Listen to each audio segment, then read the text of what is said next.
네. 안녕하십니까. 도박과 도박 중독의 이해를 주제로 발표하게 된 이승철 주무관입니다. 발표 순서는 다음과 같이 진행되겠습니다. 도박이란 무엇인지 알아보고요. 도박에 빠지는 이유, 그리고 습관성 도박이란 무엇인지 알아보고, 그리고 그것의 진행 과정과 특징, 그리고 마지막으로 이것의 폐해까지 알아보도록 하겠습니다. 도박이란 무엇인지 한번 같이 생각해 보시게요. 우리 앞에 선생님, 도박하면 어떤 게 떠오르십니까? 도박. 네. 도박하면 포커가 떠오르죠. 포커요. 포커 해보셨어요? 20대 때 해봤어요. 20대 때 친구들하고 이렇게 하신 거예요? 네, 재밌던가요? 그렇죠. 이게 막 돈도 따고 하게 되면 재밌습니다. 우리 그 남자 선생님, 도박하면 어떤 게 떠오르세요? 포커요. 해보셨어요? 얼마까지 따보셨어요? 제가 만원 땄다가 예. 3만 원 잃고. 아, 4만 원 잃고. 아, 그때 기분이 어떠셨어요? 그때가 제가 중학교 수학여행이었는데. 아, 수학여행 때. 네. 수학여행 때 그런 거 많이 하죠. 친구들하고 막 짤짤이 막 동전 따먹기 하고.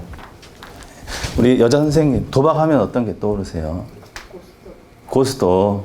보통 이제 친척들하고 명절에 많이 하죠. 예, 점당 얼마까지 해보셨어요? 점당 100원. 뭐 상한선 정해놓고 하신가요? 10,000원으로.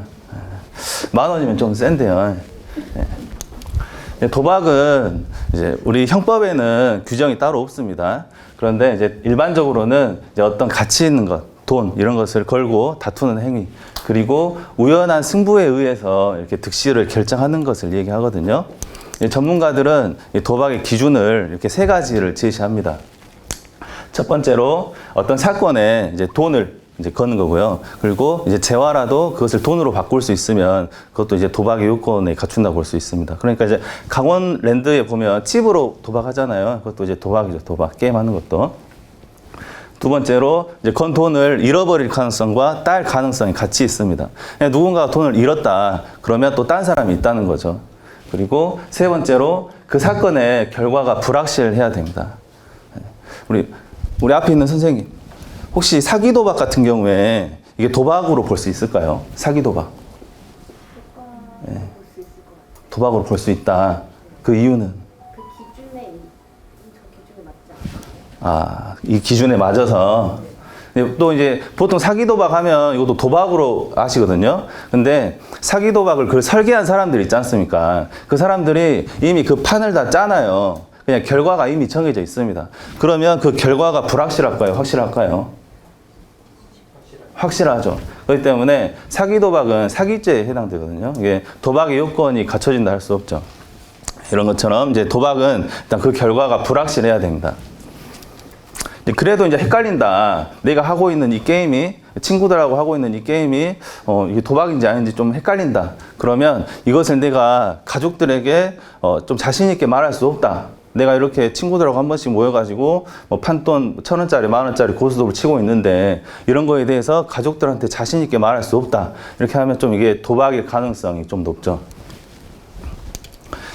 도박죄 처벌 조항은 형법에 명시되어 가지고 있습니다. 형법 제246조 1항에 보면 도박을 한 사람은 1,000만 원 이하의 벌금에 처한다라고 되어 있고요. 이제 그 밑에 형법 제246조 2항에 보면 상습으로 도박하시는 분들은 이제 3년 이하의 징역 그리고 2,000만 원 이하의 벌금에 처한다라고 되어 있어가지고 상습적으로 도박하시는 분들, 처음이 아니라 2번, 3번 하시는 분들은 교도소까지 갈 수 있다는 말이죠.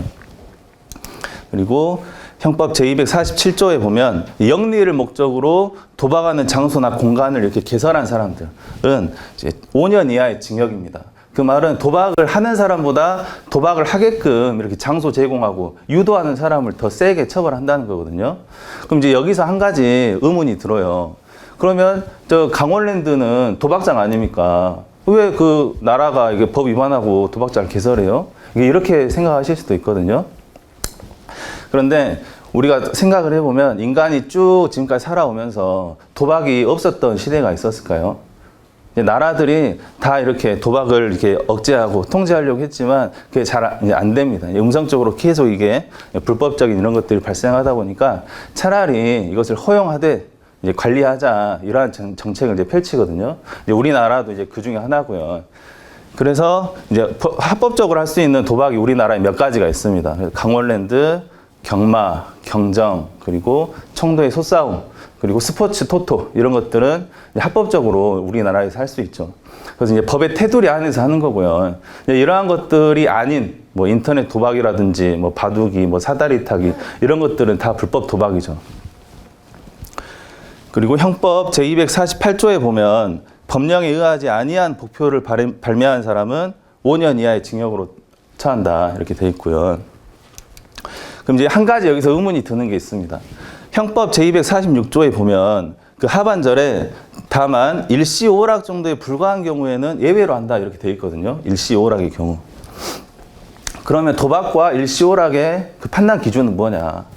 만약에 명절에 이렇게 친척들하고 모여가지고 고스톱 치잖아요. 그러면 점당 얼마까지가 일시오락 정도로 이렇게 인정받을 수 있을 것인가? 점당 얼마? 우리 선생님 명절에 고스톱 치신가요? 친척들하고? 그래요. 만약에 친다면 한 점당 얼마 정도까지 이렇게 일시오락으로 봐줄 수 있을까요? 100원 정도. 그럼 우리 옆에 선생님. 점당 20원. 네. 그러면 우리 여기 2줄 맨 뒤에 선생님. 점당 얼마까지 일시오락으로 봐줄 수 있을까요? 점당 100원이요. 그럼 그 옆에 선생님은? 1000원이요. 와, 1000원 센데요. 그럼 그 앞에 선생님은? 우리 남자 선생님. 예. 점당 10원. 그럼 그 옆에 남자 선생님. 50원이요. 우리 여기 맨 뒤에 선생님은 점당 얼마까지 예. 한 일시오락으로 볼 수 있을까요? 예? 예, 집에서 할 때. 친척들하고 할 때. 100원에서 500원. 그렇죠. 이게 좀 표본은 적지만 우리가 일반적으로 생각하는 좀 사회적 통념으로 볼 수 있거든요. 그래서 명절에 친척들하고 고스톱을 치더라도 이런 사회 통념상의 어떤 기준을 벗어났을 때는 도박죄로 처벌받을 수 있다는 거죠. 만약에 친척들하고 모였다 하더라도 뭐 점당 10,000원, 점당 20,000원 이렇게 쳤다. 그러면 이제 법을 위반한 거로 볼 수 있어요. 도박죄로 처벌받을 수 있습니다. 그리고 자신의 경제력에 비해서 더 이제 초과되는 어떤 돈을, 판돈을 걸어서 한다든지 이게 오락이 아니라 순수하게 수익 목적으로 한다라고 이제 판단이 되면 또 이제 도박죄로 처벌받을 수 있습니다. 법원 판례 기준에 따르면 이제 몇 가지 이제 법원 판례 기준이 있거든요. 첫 번째로 시간과 장소를 봅니다. 그래서 이 사람이 주간에 했는지 아니면 남들 다 자는 새벽 시간에 했는지 이런 것들 보고요. 그리고 판돈의 규모, 말씀드린 것처럼 점당 10원짜리 했는지 아니면 점당 10,000원짜리 했는지 이런 것들. 그리고 행위자의 재산 정도. 행위자가 만약에 한 몇천억의 재산가예요. 그런 재산가들이 그 비슷한 부류들끼리 모여가지고 한 점당 1,000원짜리 쳤다. 그러면 이게 일시오락으로 인정받을 수도 있습니다. 근데 만약에 무직인 사람이, 뭐 기초생활수급자가 생업이 없는 사람이 점당 100원짜리를 쳤다. 그러면 이건 또 도박죄로 처벌받을 수도 있어요. 그게 어떤 수익 목적으로 보고요. 그렇기 때문에 이제 재산 정도를 보고요. 그리고 참가자들의 친분 관계. 같이 게임을 한 사람들이 뭐 중학교, 고등학교 동창들이냐, 아니면 도박을 할 때 처음 만난 일면식도 없는 사람들이냐, 이런 것을 또 보고요. 그리고 수익금의 용도. 게임을 해가지고 뭐 술 내기, 밥 내기를 한 것이냐, 아니면 게임을 할 때 내가 진짜 돈을 따려고 한 것이냐, 이런 것들을 봅니다. 이런 것들을 이제 종합적으로 고려해가지고 도박죄로 이렇게 판단을 하고 있습니다. 판례 한 2가지만 보고 넘어가도록 하시게요. 2007년도에 지방법원 판례인데 지인의 집에서 1시간 20분 정도 점당 100원짜리 고스톱을 친 50대 여성이 유죄를 선고받았습니다. 보시면 유죄로 선고받게 된 어떤 그 기준이 뭘까요? 우리 선생님들. 우리 앞에 우리 가운데 여자 선생님. 네, 선생님. 네. 유죄로 선고받은 어떤 기준이 뭘까요? 여기서. 지인의 집. 그러니까 모르는 사람도 아니에요. 그리고 점당 100원입니다. 예, 적은 액수죠. 어떻게 보면 아까 말씀하신 것처럼 점당 100원도 나왔잖아요. 점당 100원이고. 예. 1시간 20분 정도 쳤는데. 재산의 정도. 예, 맞습니다. 이분이 기초생활 수급자였던 거예요. 그러니까 이제 돈도 이제 벌지 않고, 그러니까 경제 사정에 비춰서 그 점당 100원은 적은 돈이 아니라고 판단한 거죠. 그래서 이제 벌금형의 선고 유예를 내린 사례가 있었고요. 두 번째는 이제 김모 씨가 2011년도에 이제 받은 판례인데, 새벽 4시부터 6시까지 2시간 동안 도박을 한 겁니다. 지인들하고 자신이 운영하는 식당에서. 한 판당 1,000원에서 3,000원 정도 걸리는 이제 속칭 훌라라는 게임을 한 거예요. 그래서 검찰이 총 적발한 판돈은 51만 7,000원이었습니다. 근데 재판부는 또 이것을 유죄로 판결했어요. 네. 근데 유죄로 판결한 어떤 기준이 뭘까요? 우리 여기 세 번째 줄 우리 선생님, 여자 선생님. 새벽에 해서, 그렇죠. 4시부터 6시면 남들 다 자는 시간인데 그 시간에 뭐 모여서 놀자고 모일 일은 별로 없잖아요. 그렇죠. 또 우리 그 옆에 여자 선생님. 네. 판돈이 커서, 그렇죠. 판돈이 총 51만 원이면 이제 적은 액수라고 보기는 좀 어렵죠. 그래서 재판부는 압수된 돈이 소액이라고 볼 수 없고, 그리고 새벽 시간에 모인 게 친목을 위해서 모였다고는 좀 보기 힘들다. 이렇게 해서 유죄 선고가 나온 사례가 있고요. 그러면 이처럼 이렇게 도박을 빠지는 이유가 뭔지 또 한번 알아보도록 하겠습니다. 먼저 즉시성, 무노동, 그리고 무한정성이 있는데요. 노동의 결과, 이게 우리 공무원 선생님들, 아니면 우리 선생님들이 이 일을 한 달 동안 열심히 일을 하면 20일에 딱 월급이 한번 들어오죠. 근데 20일에 들어오는 것은 확실합니다. 20일 날 월급 안 들어오시는 분은 없어요. 그런데 그 대가가 어때요? 대가가 제한적이죠. 월급이 1,000만 원 넘게 버시는 분들 솔직히 드뭅니다. 우리나라에서. 근데 반면에 도박은 그 결과가 불확실하기는 해요. 내가 이것을 딸지 잃을지 이것은 좀 이제 불확실한데, 다만 그것을 이겼을 때 그 대가가 어떻습니까? 대가가 무한정입니다. 무한정. 내가 평생 놀고 먹을 수 있는 돈을 한 번에 딸 수 있어요. 이런 무한정의 요소. 그리고 돈을 승리했을 때, 도박 게임에서 승리했을 때 돈을 20일 날 받습니까? 아니에요. 기다릴 필요가 없습니다. 즉시 받아요. 즉시. 이런 즉시성. 그리고 이제 노동에 이제 그 도박에 빠지신 분들은 그걸 무슨 노동이라고 생각을 거의 안 하죠. 그냥 놀면서 하죠, 어떻게 보면. 그렇기 때문에 도박에 한번 빠지신 분들은 그 일을 하지 않고도 돈을 벌 수 있다는 이런 생각을 갖게 되기 때문에 다시 이제 도박을 끊고 생업 전선으로 돌아가기가 굉장히 어렵습니다. 그러니까 한 달 동안 열심히 일해서 한 몇백만 원 버느니 하루 바짝 대박 나가지고 뭐 몇천만 원, 몇백만 원 이렇게 벌 수 있으니까 좀 힘들죠. 그렇기 때문에 도박에 한번 빠지신 분들이 이제 다시 생업에 돌아갔다가 또 빠지고 또 돌아갔다가 또 빠지고 하는 이유가 그거거든요. 그리고 환상과 이런 스릴의 요소가 있습니다. 게임을 하는 묘미가 있어요. 인간은 기본적으로 좀 놀이 본능이 있거든요. 그런 것을 충족시켜주는 거죠. 그리고 잃고 따는 아슬아슬한 쾌감이 있습니다. 이제 속된 말로 막 쫀다 하잖아요. 쪼는 맛. 그런 것이 있어요. 그리고 이제 도박을 하면서 좀 잠시 잃을 수도 있습니다. 그런데 이제 점차적으로 돈이 많이 걸어질수록 쾌감, 막 스릴이 느껴지니까 이제 도박에 깊이 빠져들수록 이제 베팅하는 액수도 늘어나고 그러면서 이제 더 이제 빠져들게 되거든요. 그리고 이제 도피 욕구가 있습니다. 현실에서 좀 자존감이 낮으신 분들이 있어요. 그리고 직장에서나 가정에서나 좀 스트레스 받을 때, 막 힘들 때 그때 이제 또 우울해지고 그럴 때 이제 도박을 하게 되면 그런 것들 다 잊을 수 있거든요. 그러니까 이제 내가 힘들 때 이제 괜히 이런 것들에서 벗어나고자 또 도박에 빠집니다. 그러면 그게 근본적인 해결책이 될까요? 해결책이 될 수 없죠. 왜 그러냐면 그때 순간은 잊을 수는 있어요. 순간은 잊을 수 있지만 도박으로 빠짐으로 인해서 더 부가적인 또 파생 문제가 발생합니다. 그렇기 때문에 절대 근본적인 해결책이 될 수는 없죠. 그리고 자기 고향, 또 다른 정체감이라고 하는데 도박에 빠지신 분들 이렇게 물어보면 도박에서 승리했을 때, 게임에서 이렇게 돈 얼마 땄을 때, 아니면 그냥 게임을 하는 그 순간 자체, 내가 게임장에 가서 그 앉아있는 그 순간 자체에서 내가 뭔가 남들보다 우월한 존재가 된 것 같다. 내가 뭔가 운이 좋고 뭔가 능력이 있는 사람 같다. 이렇게 느끼신다는 분들이 있거든요.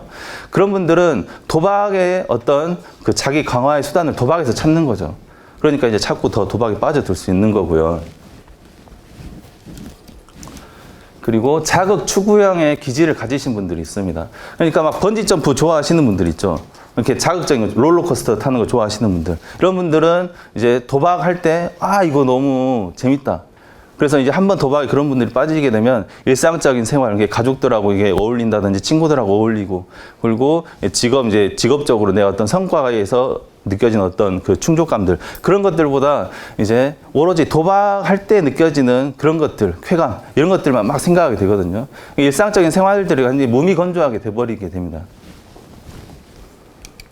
그리고 인지 오류적인 측면이 있는데요.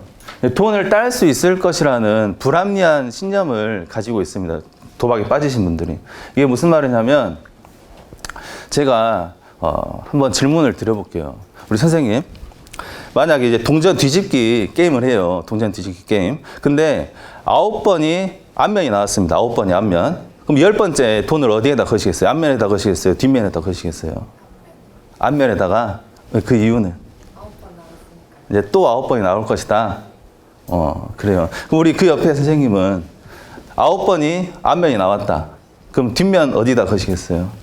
뒷면에 올 것 같아요. 뒷면에다. 그 이유는? 앞에 9번이 나왔으니까 확률적으로 9번이 나왔으니까 앞면이. 그럼 우리 그 뒤에 선생님은? 뒷면에 볼것 같습니다. 그 이유는? 좀 이렇게 앞에서 안 했던 새로운 새로운. 그렇죠. 세팅을 한번 하고 싶나. 그래서 이제 뒷면에다 이제 전 재산 올인하고요. 네. 이게 이제 도박자의 오류거든요. 이게 내가 지금까지 도박에 빠지신 분들이 이것 때문에 못 빠져나오는데, 내가 지금까지 돈을 펐잖아요. 그럼 이 생각을 해요. 내가 지금까지 펐으니까 이제 앞으로는 따겠지. 이 생각합니다. 그래서 이제 못 빠져나와요. 내가 오늘은 펐으니까 내일은 따겠지 하고 또 도박장에 가거든요. 근데 도박은 철저하게 확률이 지배합니다. 1000번을 하건 10,000번을 하건 그때 순간에는 50대 50이에요. 그러니까 딸부잣집 있죠. 아들 낳으려고 계속 딸 이제 시도하는 거. 그 똑같은 그런 거죠. 그리고 이제 악순환의 요소가 있습니다. 잃은 돈을 복구하려고 다시 이제 도박장에 가시는 거거든요. 내가 10,000원, 이제 10,000원이 아니라 1억을 잃었다. 그러면 1억을 복구하려고 내가 가지고 있는 직업으로 내가 그 돈을 복구하려고 한다. 그러면 10년 정도 걸릴 수 있어요. 근데 다시 도박으로 해서 대박이 난다. 그러면 단 한 방에 복구할 수 있습니다. 이런 생각들 때문에 다시 이제 도박장에 가는 거죠. 그러면 이제 도박에 빠지신 분들, 습관성 도박자, 습관성 도박에 대해서 좀 같이 알아보시게요. 습관성 도박은 이제 지속해서 반복되는 부적응적인 도박 행동을 말합니다. 그 증상으로 첫 번째가 이제 통제력의 장애를 볼 수 있는데요. 도박 행위가 해롭다는 것을 본인도 알아요. 내가 도박을 하면서 돈도 잃고 또 건강도 잃고 한다는 걸 본인 스스로 압니다. 그런데 그것이 자발적으로 중지가 안 돼요. 그리고 컨트롤할 수 없는 상태가 됩니다. 이제 도박에 빠져가지고 습관성 도박자까지 돼버리면. 그리고 이제 심리적으로 도박에 의존하게 돼요. 내가 만약에 도박을 해가지고 많은 돈을 땄다. 그러면 그 생각에 사로잡힙니다. 그러니까 일상생활, 가족들하고 같이 있을 때, 직장에 있을 때도 자꾸 그 생각을 하게 돼요. 심리적으로 의존하게 되죠. 그러면서 자연스럽게 어떻게 돼요? 가족들하고도 멀어지고 또 직장에서도 또 어려움을 겪게 되고 그렇게 됩니다. 그리고 신체적인 의존 증상이 나타나는데요. 내성이 생깁니다. 내성. 이제 모든 중독이 마찬가지죠. 내성이 생겨요. 그렇기 때문에 처음에 느꼈던 어떤 흥분, 쾌감을 느끼기 위해서 처음에 100원을 걸었을 때, 땄을 때 막 즐거웠다. 그런데 나중에는 똑같은 흥분을 느끼기 위해서 1,000원, 5,000원, 10,000원씩 걸어야 됩니다. 그러면서 이제 베팅 액수가 올라가고 나중에는 위험도가 높은 뭐 불법 도박을 할 수도 있고요. 그렇게 되는 거죠. 그리고 도박을 하지 못하게 되면 초조해지고 불안해합니다. 그래서 이제 신경질적으로 변하게 되고 나중에는 뭐 불면증을 이렇게 앓는다든지 이렇게 되죠. 그럼 이제 습관성 도박의 진단을 우리 같이 한번 해보시게요. 여기까지 왔으니까 총 9가지 항목이 있는데 9가지 항목 중에서 이제 4가지 이상이 이제 해당이 된다. 그러면 이제 습관성 도박으로 볼 수 있습니다. 같이 한번 봐보시게요. 첫 번째, 도박에 집착하는 상황. 과거의 도박을 계속 이제 되새김질하고 다음에 모험의 승산을 계산하고 이런 것들. 뭐 도박으로 어떻게 돈을 벌 수 있을까? 이런 생각만 하는 상황. 그리고 두 번째는 바라는 흥분을 얻기 위해서 액수를 더 늘려가면서 하려는 어떤 욕구가 있을 때. 세 번째는 도박을 조절하거나 줄이거나 중지시키려는 노력이 자꾸 실패하는 것. 내가 좀 줄여야지 하면서도 생각은 줄여야지 하면서도 몸은 도박장으로 가고 있는 그런 상태. 그리고 네 번째는 도박을 줄이거나 중지시키려고 시도할 때 안절부절하고 좀 이렇게 과민해지는 이제 금단 현상이죠. 다섯 번째로는 문제로부터 탈출하거나 불쾌한 기분을 덜기 위해서 이제 그 수단으로 도박을 사용하는 거. 이제 도피하는 거죠, 도박으로. 여섯 번째, 이제 도박으로 돈을 잃은 후에 만회하기 위해 다음날 도박판으로 되돌아가는 걸. 이걸 추격매수라고 하거든요. 그러니까 오늘 도박해서 돈을 다 잃었어요. 그럼 이제 여기서 또 문제가 발생하는 게 돈을 잃었으면 돈이 있겠어요, 없겠어요? 없죠. 그럼 그 돈을 어디서 구합니까? 친구들, 또 가족들한테 구하거든요. 이제 여기서 또 문제가 발생하죠. 도박에 관여된 정도를 숨기기 위해서 가족 또는 타인에게 거짓말한다. 이제 도박 자금 마련해야 되는데 가족들한테 이모 나 지금 돈 좀 필요한데 돈 좀 꿔줘 이렇게 얘기하지 나 도박 좀 하게 돈 좀 꿔줘 이렇게 말 안 하거든요. 이제 거짓말하죠, 거짓말. 그리고 야, 너 어제 어디 갔었어? 연락 안 되더라? 이렇게 물어보면 아, 나 그때 일하고 있었어 이렇게 얘기하거든요. 도박장에 있었으면서 이런 식으로 거짓말하게 됩니다. 거짓말. 여덟 번째로 도박으로 인해서 이제 중요한 관계가 위태로워져요. 이제 대표적인 게 부부관계죠, 부부관계. 부부관계가 이제 같이 보내는 시간이 어느 정도 있어야 되는데 맨날 도박장에 빠지다 보면 이제 자연스럽게 이제 또 소원해지고요. 그리고 직업적, 교육적 기회나 출세 이런 기회를 또 잃게 됩니다. 아홉 번째가 도박으로 야기된 절망적인 경제 상태에서 벗어나기 위해서 이제 돈 조달을 남에게 의존하는 그런 상태. 총 9가지가 있는데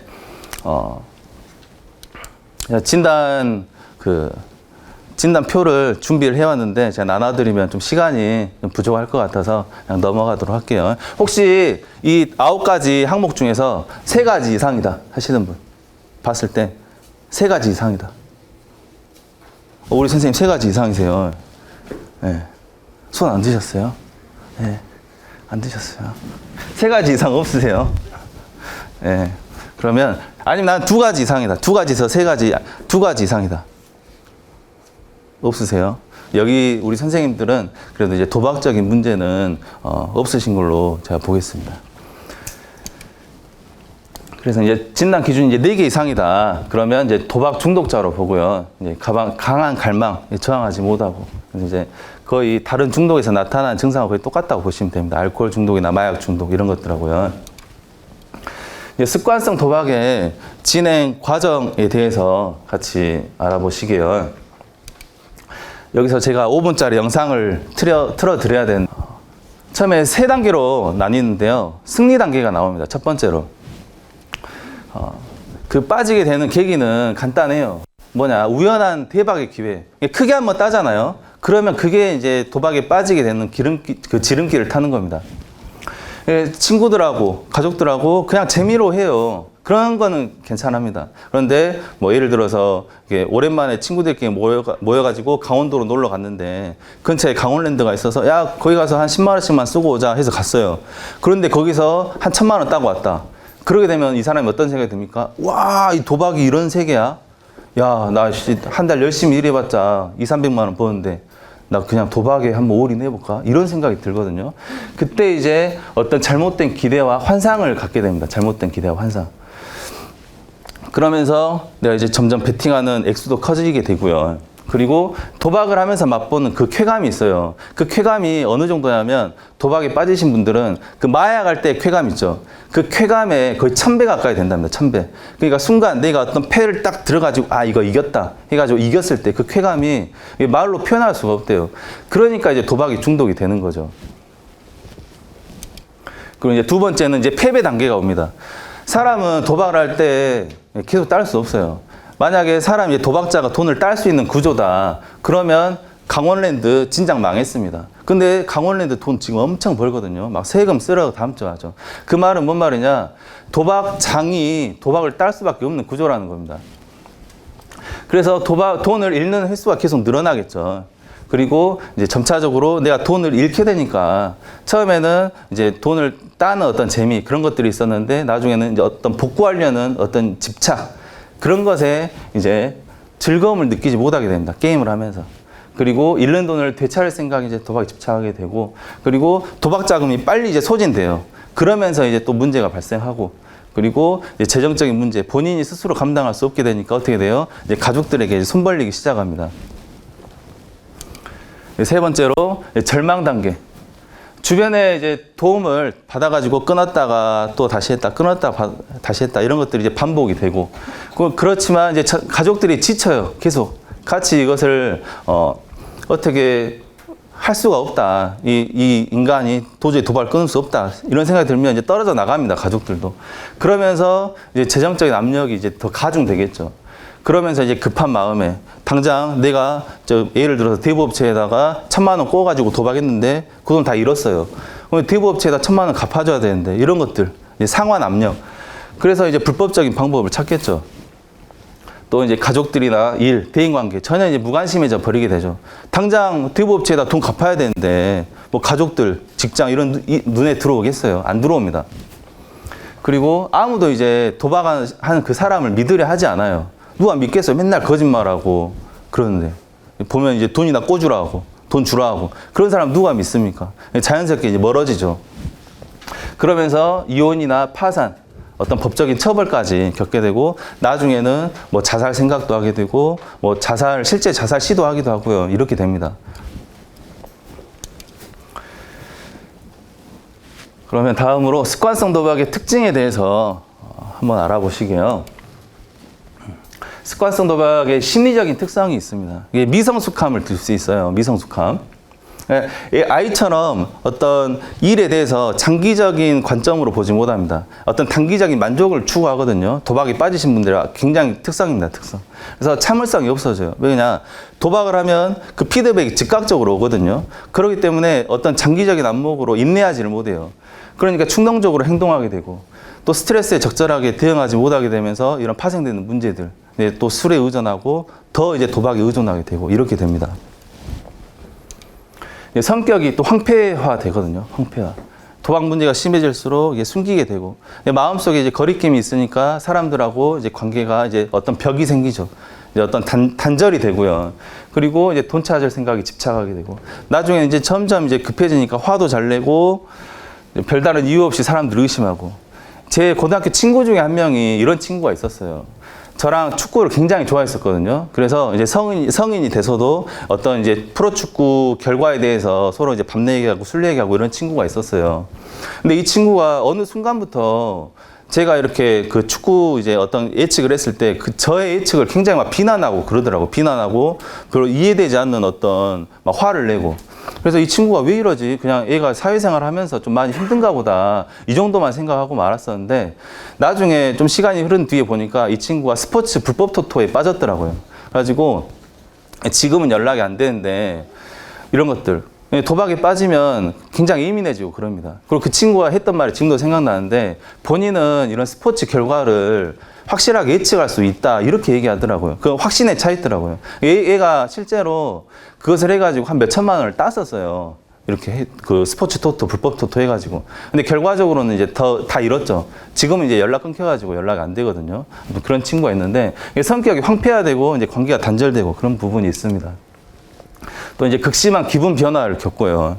어제 내가 막 돈을 따가지고 기분이 와 좋았어요. 근데 오늘 또 했는데 그 돈을 다 잃었습니다. 그러면 또 침울해야겠죠. 또 우울해 있어요. 그러면 주변 사람들이 봤을 때 이상하죠.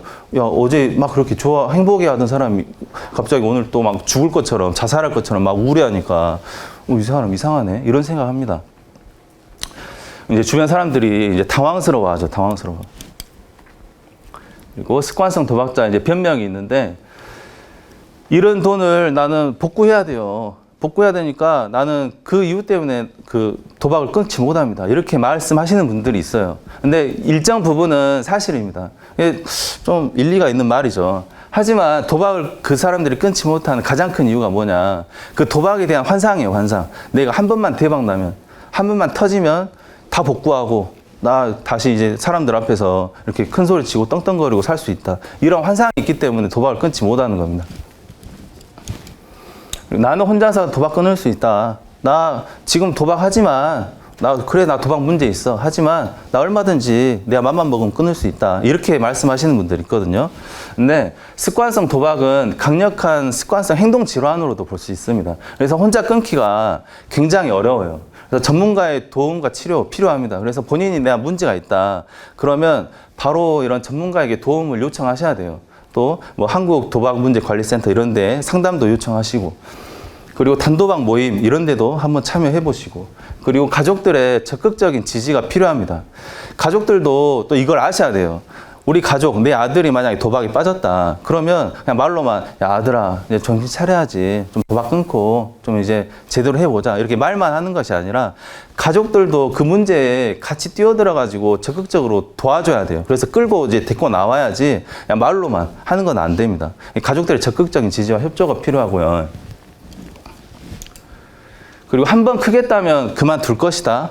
이렇게 말씀하시는데 한 번 크게 따잖아요. 그 사람들 그만 안 뜹니다. 오, 내가 이렇게 땄어. 야, 내가 이런 사람이야. 나 도박으로 이 정도 땄어. 그러면 다음엔 더 딸 수 있겠네. 이런 생각을 하지. 야, 나 땄으니까 이제 그 끊어야겠다 하고 끊는 사람 별로 없습니다. 도박은 나의 취미 생활이다. 보시면 취미 다들 갖고 계시죠. 근데 취미는, 우리가 가지고 있는 취미는 나와 나의 그 가족의 안전을 침해하지 않거든요. 근데 도박은 어때요? 도박, 아까 이제 영상에서 보면 아시겠지만 그 도박에 빠질 때 시내의 언니가 그러거든요. 나중에, 야, 너 이렇게 할 거면 그냥 우리 다 죽자, 그럽니다. 그런 것처럼 가족들까지 힘들게 해요. 이런 건 절대 취미가 될 수 없죠. 예, 말도 안 되는 핑계죠. 말도 안 되는 핑계. 그러면 습관성 도박에 잘못된 상식들이 있거든요. 우리들이 가지고 있는 잘못된 상식. 습관성 도박은 범죄 행위다.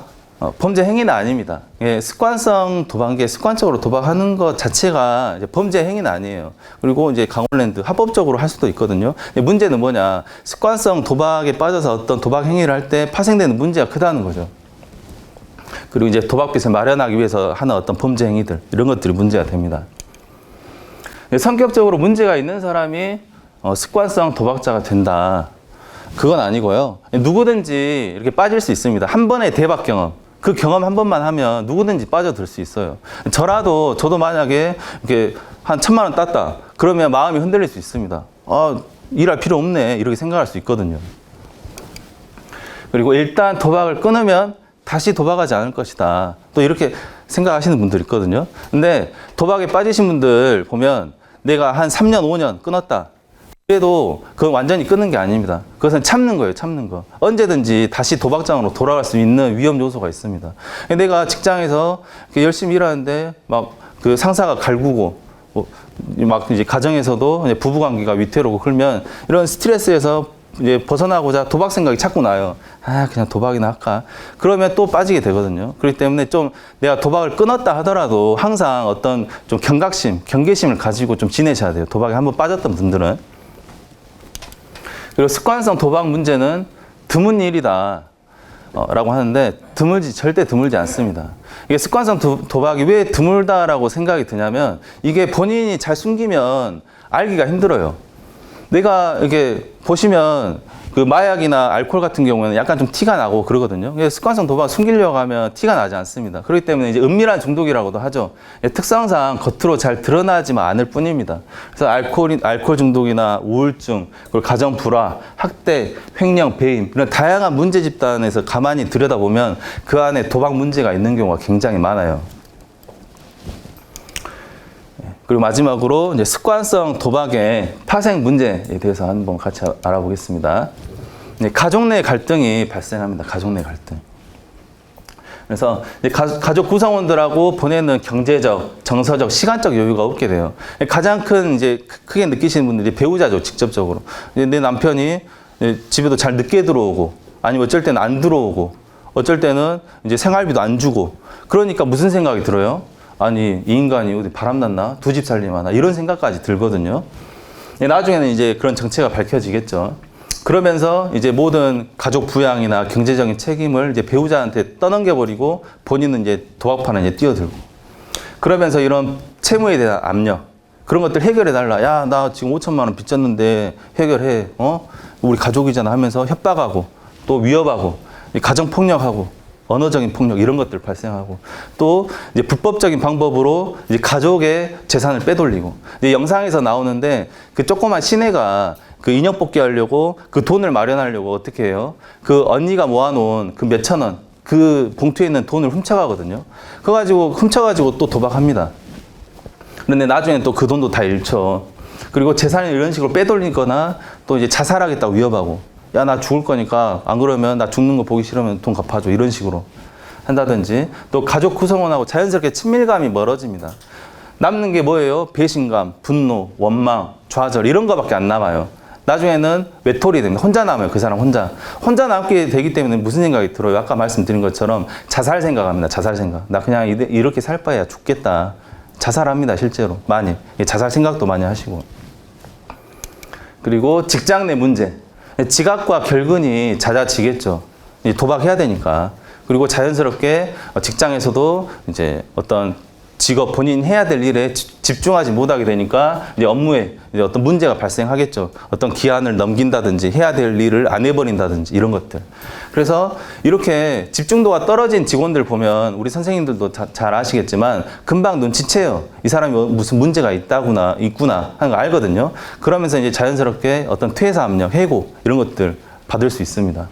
그리고 큰 돈이라도 땄다. 그러면 어떻게 돼요? 이제 허황된 생각에 사로잡히는 거죠. 야, 나 이제 직장 때려치고 전문 도박사 돼야겠다. 이렇게 생각하고 도박판에 뛰어들고요. 그리고 도박빚에 대한 상황 압력 이런 것들 가중되면 회사에 있는 공금 횡령하고, 그러면서 이제 어떤 법적인 처벌을 받을 수도 있게 되는 거고요. 그리고 마지막으로 이제 범죄 행위가 발생합니다. 이제 알코올이나 마약 중독자분들이 범죄 행위를 하는 경우가, 물론 그것을 마련하기 위해서 재물범죄를 하기도 하지만 그분들이 그것을 함으로써 판단력이 흐려지거든요. 그러니까 이제 폭력범죄, 성폭력범죄 이런 것들을 하게 되는데, 습관성 도박자분들, 이분들이 하는 범죄들은 거의 대부분이 재물범죄입니다. 재물범죄. 이제 돈과 관련된 거. 그러니까 뭐 횡령, 문서 위조, 절도, 그리고 진짜 긴급한 경우에는 어때요? 강도까지 합니다. 강도. 그럼 이제 그 범법자가 되는 거죠. 범법자가. 그리고 마지막으로 이제 은행이나 신용카드 이런 회사에다가 대부업체 돈을 빌려가지고 갚지 않고 그러게 되기 때문에 이제 뭐 고발당하는 경우도 있고 그런 경우도 있고요. 여기까지 쭉 폐해까지 알아봤는데요. 혹시 뭐 궁금하신 거 있으세요? 아까 영상을 봤으면 딱 시간이 맞을 건데 한 10분 정도 남았네요.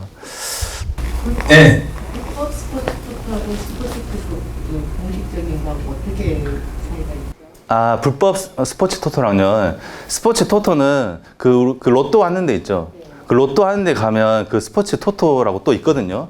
거기서 저도 이제 스포츠 토토는 사실 안 해봤어요. 자, 정확한 거는 제가 다음 시간에 알려드릴게요. 근데 그게 얼마 베팅하는 금액이 10만 원 정도가 정해져 있는 걸로 알고 있습니다. 근데 불법 토토는 그 금액 상한선이 없어요. 그러니까 뭐 게임 프로축구 같은 데 막 걸거든요. 프로농구, 프로축구, 프로농구 이런데 거기 한 판에다가 막 1,000만 원 막 거는 거죠. 근데 만약에 따면 이제 무제한에 막 돈을 받는 거고. 그러니까 이제 스포츠 이제 조작 그런 게 발생하는 거거든요. 이제 그 스포츠 토토 불법 도박 하시는 분들하고 연계해가지고, 그러니까 너가 이번 판에 한번 져줘라 이런 식으로 하는 게 사회적 문제가 또 발생합니다. 그 부분이. 네, 질문 감사합니다. 예. 또 질문 또 해주실래요? 예. 없으세요? 그러면 여기까지 할까요? 예, 경청해 주셔서 여기까지 하겠습니다. 경청해 주셔서 감사합니다.